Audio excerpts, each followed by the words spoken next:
Bible ఏం చెప్తుంది? మరణించిన వారు ధన్యులు అంటుందా, బ్రతుకున్న వారు ధన్యులు అంటుందా? ముందుగా మరణించిన వాళ్ళేనంట ధన్యులు అంటాం. అంటే బైబిల్లో దేవుడు మనకి ఏం చెప్తున్నాడు? ఇప్పుడు మనం చూడబోయే దినాలన్నీ కూడా ఏం దినాలంటారని? యుద్ధ దినము, భయంకరమైన అక్రమం మీద దినముల్లోకి మనం అందరం వెళ్ళబోతున్నాం. 666 ముద్ర రాబోతుంది.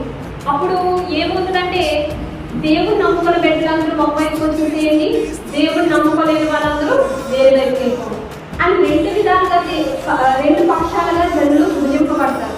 అప్పుడు భయంకరమైన శోధన రాబోతుంది రానున్న దినాలు. అంటే ఖచ్చితంగా మన తరం వాళ్ళు చూడకపోయినప్పటికీ మన పిల్లల తరంలో ఖచ్చితంగా భయంకరమైన శోధన చూడబోతుంది.